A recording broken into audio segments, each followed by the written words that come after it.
Dando continuidade ao nosso discipulado sobre a igreja, vou estar aqui falando algumas coisas sobre novamente a revista Nova Vida. Ela é muito importante para nós. E temos um tópico aqui que diz: importantíssimo para uma adoração perfeita comunitária.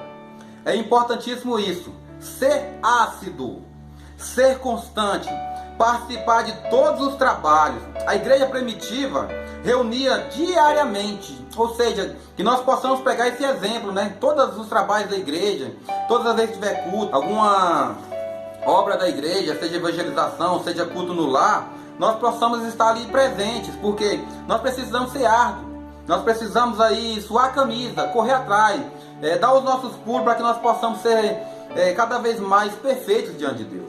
E aqui diz Atos capítulo 2, versículo 46, 47, para a nossa meditação. É importantíssimo para uma adoração perfeita comunitária também ser pontual. Eu falei no outro vídeo, mas vamos dar mais uma palavra aqui a respeito de pontualidade. Se procurarmos ser pontuais no trabalho, na escola, por que não na igreja? Vejamos Jeremias 48, versículo 10. Ou seja, nós somos pontuais em vários meios em que nós vamos. Se nós temos uma audiência marcada, a gente tem que estar ali na hora, senão nós vamos perder aquela audiência. Se nós vamos no trabalho e tem um horário de chegada, e se não chegar lá está estabelecido para não entrar, nós não vamos poder entrar. Se vamos na escola, tem um horário certo para chegar na escola, e ainda ali é deixado ali um tempinho a mais para os atrasados chegar e ainda poder entrar. E mesmo assim ainda chega gente mais atrasada ainda que os atrasados. E aí o que acontece?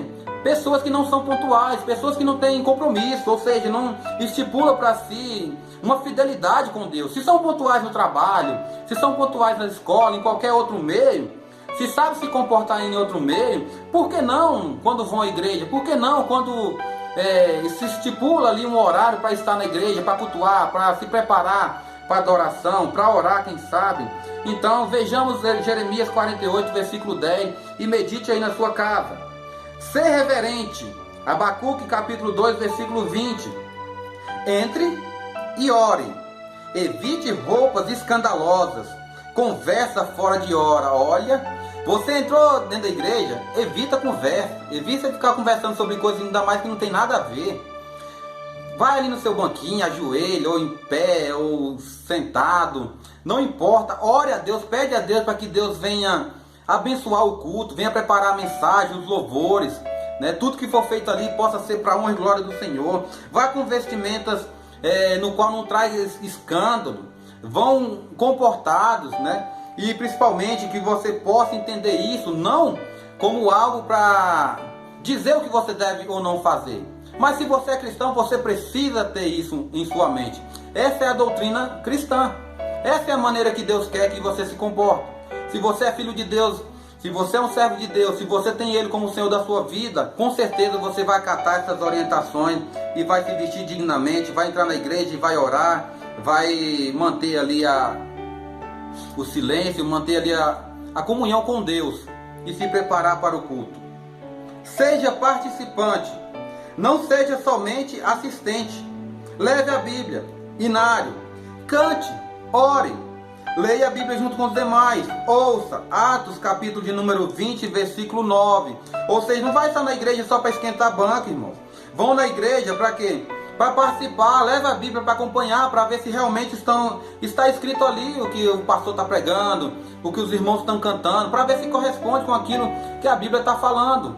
É muito comum hoje nós vemos pessoas analfabetas bíblicas que muitas vezes é pregado heresias, muitas das vezes é cantado heresias na igreja e ninguém percebe. Por quê? Porque não conhece as escrituras.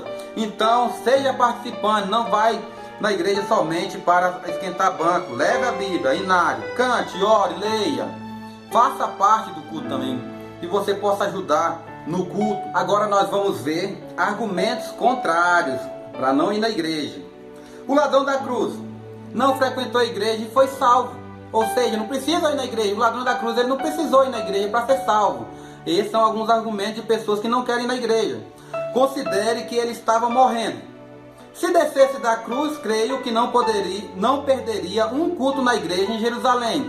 Ou seja, esse argumento é muito fraco para as pessoas usar para dizer que o ladrão não participou do culto. Claro que ele não participou do culto. Ele teve um encontro real com Cristo. Cristo tocou no coração dele a partir do momento que estava do lado dele, ali na cruz. Ou seja, se ele tivesse a oportunidade de descer dali, com certeza ele não perderia um culto. Ele seria o irmão que mais participaria dos cultos, que mais incentivaria os outros a procurar a Deus. Mas Jesus diz para ele: ainda hoje estarás comigo no paraíso. Isso nos dá a entender que nós não devemos julgar ninguém, quem vai ser salvo ou não. Isso cabe a Deus. Nós precisamos anunciar a palavra, viver a verdade, ser igreja. E precisamos entender que nós precisamos da igreja, não usar argumentos para não ir à igreja, né? E vamos ver mais alguns argumentos aqui. Igreja não salva. Não precisa ir na igreja porque a igreja não salva. Irmãos, nós não vamos à igreja para ser salvos. Nós vamos à igreja porque nós fomos salvos. Ou seja, quando a pessoa é alcançada por Cristo, pelo Espírito Santo, é convencida de pecado e tem um encontro real com Cristo, essa pessoa, ela vai à igreja por quê? Porque ela foi salva. Porque ela foi encontrada. Ela estava perdida e foi achada, né? E assim ela tem o desejo de buscar a Deus. Igreja não salva, é verdade. Mas é onde se conhece a salvação e onde alimentamos nossa fé. É onde nós nos preparamos mais ainda para cultuar a Deus. É onde nós estamos mais pertinho de Deus juntamente com outros irmãos. Há pessoas piores do que eu lá. Olha esse argumento. Ah, fulano de tal tá lá. Isso aí levava uma vida antigamente que, pelo amor de Deus, eu já ouvi isso aí muitas vezes da minha pessoa. Mas é o argumento que as pessoas usam. Ah, fulano de tal faz isso, faz aquilo. É preciso entender que a igreja é constituída de pecadores. Lá na igreja só tem pecadores, pessoas que foram más no passado, pessoas que lutam hoje, pessoas que buscam ser melhores a cada dia diante de Cristo. Os seus passados condenam, mas Cristo já perdoou o seu passado, derramando sangue precioso. Embora as pessoas costumam apontar o dedo, fulano de tal já fez isso, fez aquilo, olha lá, querendo dar uma de santão. Esse é um dos maiores argumentos que as pessoas usam. Eu não vou na igreja porque lá a igreja só tem pessoas que não prestam, pessoas é isso, aquilo, outro. E Deus vai dizer para nós, qual a pessoa que presta aqui hoje? Qual a pessoa que em si mesmo pode chegar até Deus? Ninguém, porque não há um justo sequer. Porque não há pessoas que tenham a oferecer a Deus o que Deus quer.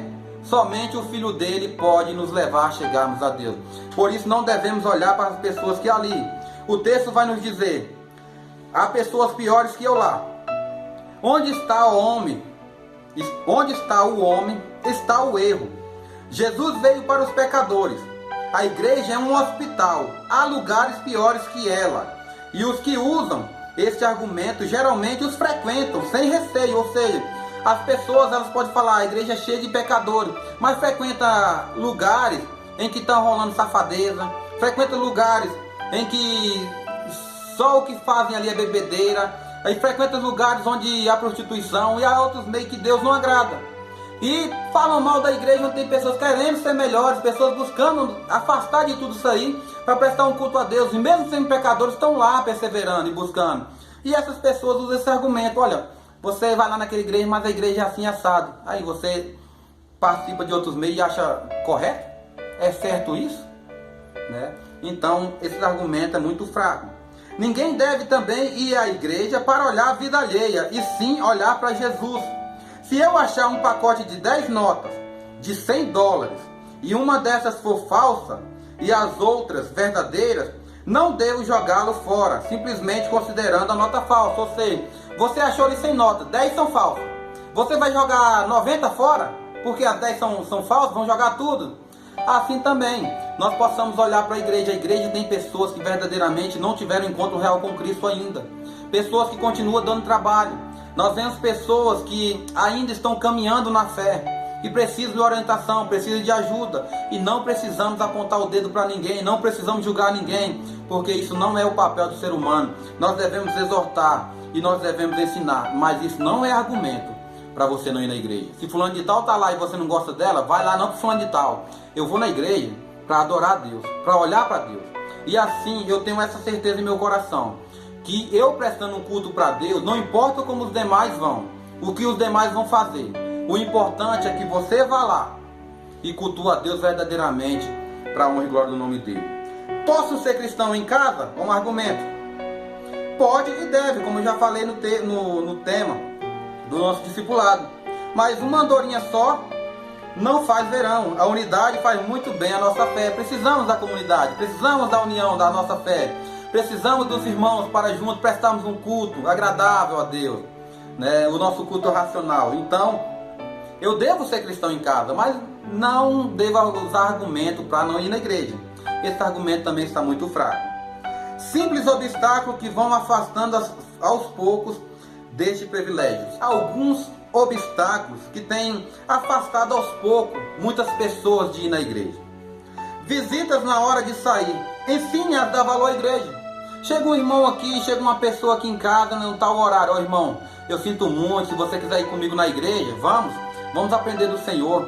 Ou então você vem num outro horário, porque esse horário é reservado para mim e a igreja. Eu não recebo visitas aqui nos horários de culto, as pessoas já sabem. Talvez alguém possa vir que não tenha ciência ainda, mas a gente trata bem, a gente diz que vai na igreja, que mais tarde ela voltar, ou chama ela, ajude a evangelizar. Evangelize ela naquele momento. Vamos conosco para a igreja, vamos servir a Deus, né? Aproveita essas oportunidades. Diversão, sociabilidade, clubes. Afinal, não sou de ferro. Lembre-se que a prioridade é para o reino de Deus. Mateus 6,33. Quantas pessoas me dizem: ah, mas eu fico a semana toda indo para a igreja, e aí vai ter um futebolzinho ali, eu vou largar o futebol, mas eu estou indo todos os dias para a igreja. Que compromisso foi que você assumiu com Deus? Ah, o clube, eu vou no clube e tal, não vai dar para me ir. Ah, eu vou num passeio. Nós precisamos sim de diversão, de aproveitarmos as oportunidades. Tem dias para isso, irmão. Tem outros momentos em que não seja a hora do culto para nós fazer, mas nós sempre vamos escolher a hora do culto para nos justificar. Ah, eu fui jogar futebol, ah, eu fui no clube, ah, eu fui assistir um jogo, eu fui fazer isso, fui fazer aquilo, e não deu para ir no culto. Ou seja, a justificação. Tá certo que tem momentos que não tem como estar na igreja, mas é bom a gente cumprir o que está em Mateus 6,33. Buscar em primeiro lugar o reino de Deus. Aconteça o que acontecer, eu prefiro ir na igreja, eu prefiro estar com a igreja, cultuando a Deus. Chuva, sol quente, frio, se vamos ao trabalho ou à escola em qualquer estação, por que não a igreja? Nós saímos debaixo de chuva para ir ao trabalho, saímos debaixo de chuva para ir à escola, também de sol. Às vezes estamos com uma dor de cabeça pequena, mas nós vamos. Irmãos, não devemos achar empecilhos para ir na igreja, para cultuarmos ao Senhor. Nós precisamos, assim como nós temos na nossa vida, nós precisamos ser mais ácidos na obra do Senhor. Buscar mais a Deus de coração. Não usar esses argumentos para ser obstáculo na nossa vida, para nos atrapalhar na hora do culto. Precisamos ser fiéis a Deus e demonstrar isso para Deus, que Deus ele vai fazer mais para as nossas vidas. Ele vai ver o quanto o filho está sendo esforçado para cumprir a sua obra e para estar ali presente na sua amada igreja. Doenças simples, uma dorzinha de cabeça, venha com ela e esquecerá dela. É uma dorzinha de cabeça, é uma dor de cabeça realmente, irmãos, atrapalha na hora do culto. Mas quem sabe com sua fé, você chegando no portão, ela já sumiu. Aconteceu várias vezes isso comigo. Eu saí de casa, tomei um remédio, às vezes nem tomei o remédio, não deu tempo, peguei a dor de cabeça no meio da estrada, ou na hora do culto. E ali na hora do culto a gente pede a Deus, a gente vai se esquecendo dela, de repente, Deus tirou ela de nós. E nós fomos sarados. Então não use as pequenas dorzinhas para ser empecilho de você ou obstáculo para você na igreja. Pelo contrário, peça a Deus para que Deus possa estar estendendo a mão, tendo misericórdia da sua vida e te curando. Crianças pequenas, eu tenho crianças pequenas, elas também precisam aprender desde cedo sobre esse privilégio. Lucas 1,41. Com certeza, não deixai os pequeninos, não embaraceis de vir a mim. Não impeça os pequeninos de vir a mim. Irmão, quantas vezes a gente ouve pessoas dizer: ah, não vou na igreja por causa dos meus filhos, é pequeno, dá trabalho. Irmão, vão para lá dando trabalho. Eu passei um bom tempo com meus filhos, tanto chorando na igreja, o tempo todo chorando. A gente dava uma volta lá fora, os irmãos da igreja ajudavam, pegavam um pouquinho. Então nós devemos ser igreja, ajudar os irmãos ali na hora do culto. Temos a igreja, temos o culto infantil, a necessidade do culto infantil, na linguagem dela para ajudar a aprender. Não seja obstáculo você ter crianças pequenas que dá trabalho, né? Na verdade, eu creio que todas as crianças ali, elas dão um pouquinho de trabalho. Então leve para a igreja. Procure um meio, talvez com seu esposo, com sua esposa. Se você é sozinho, procure um irmão. O irmão dá uma voltinha lá fora com ele, dá um passeio pela igreja, volta. Você assiste um pouquinho do culto, o irmão assiste um pouquinho, e assim vai. Mas não deixe de ir na igreja por causa das crianças. Elas são bem-vindas diante de Deus. E ela também, como diz, é o futuro. Elas já são igreja, mas com certeza elas aprenderão como ser igreja lá na frente também. Não sinto vontade hoje, não tenho vontade, estou desanimado. Não ande pelos sentimentos, eles podem levá-la à ruína. Enganoso é o coração, Jeremias 17:9. Ah, não estou com vontade de ir na igreja hoje não. Ah não, hoje vai ser aquele pastor, nem vou na igreja. Aquela mensagem de sempre. Ah não, o pastor começa a pregar ali no Ceará, dá uma volta pela Bahia, e daqui a pouco ele vai chegar lá em Pernambuco. Ah não, aquele pastor é isso, aquilo outro. Que não seja empecilho para isso, irmão. Vá orando, vá na igreja, vai pedindo a Deus para tirar isso do seu coração, para tirar esses argumentos, esse obstáculo que há na sua vida. Ah, eu estou sem força hoje, eu estou cansado. Irmãos, a Bíblia diz, aquele que sai andando e chorando enquanto semeia, voltará com júbilo trazendo seus feixes. Quantas vezes eu cheguei cansado do trabalho, trabalhei no sábado e de noite, chegava pela madrugada e de manhã tinha que acordar cedo para ir na escola dominical. E cedo na hora da escola dominical eu estava lá abrindo a boca, mas estava lá cultuando a Deus, servindo a Deus. Porque quando eu estava no mundo, como foi dito aqui, eu passava noites acordado, bebendo, fazendo coisas erradas. E agora quando é para Deus a gente vai achar um argumento? Não. Nós não devemos achar obstáculo, nem argumento para não ir na igreja. Nós precisamos estar lá. Se tem culto hoje, amanhã ou depois, vai hoje, amanhã ou depois. Tenta ir, procura ir, faça um esforço. Deus sabe do seu coração, mas jamais deixe de congregar. Conclusão, para fechar o nosso estudo. Nós é que precisamos da igreja, e não a igreja que precisa de nós. 2 Coríntios 11, versículo 2. É importante frisarmos isso, pois alguns acham que quando saem da igreja, fazem mais falta a ela do que ela a ele. Ainda mais congregar não é opcional, é ordem. Não deixamos de congregar. Hebreus 10, 25. Um forte testemunho que damos para os incrédulos é a nossa unidade, é o fato de valorizarmos a reunião do povo de Deus e o desejo de estarmos sempre juntos. João 13, 35. Então nós precisamos ser igreja, nós precisamos ir na igreja. O irmão saiu da igreja, vai fazer falta para nós ali, aquele banco ali, o irmão sentava ali, lógico que vai fazer falta, lógico que vai ter falta para nós, mas porém, a igreja fará mais falta ainda para ele, porque ele não vai ter a comunhão, porque ele não vai sentir mais aquela alegria que ele sentia, e outra, ele não vai estar cumprindo o propósito de Deus. Está escrito ali em Hebreus, capítulo de número 10, versículo 25, ele não vai estar congregando. Sendo assim, com certeza ele vai se esvaziando, ele vai dando lugar ao mundo, ele vai achando as coisas tudo errado, ele vai encontrar alguma coisa e assim vai. Então, o nosso estudo de hoje falou sobre a igreja. Você viu aí a importância da igreja? O tanto de argumentos que as pessoas usam para não ir na igreja? E o tanto de benefícios que nós temos ao irmos à igreja, de sermos igreja. O Senhor está abençoando as nossas vidas. De onde quer que nós formos, nós transmitir essa paz. Quando as pessoas chegam para mim, irmão, ora por mim, irmão, estou passando por isso. Irmão, me aconselha, eu estou em depressão, eu estou quase querendo perder a vida. Irmão, como é que é isso, como é que é aquilo? Por isso a necessidade de sermos igreja onde quer que for.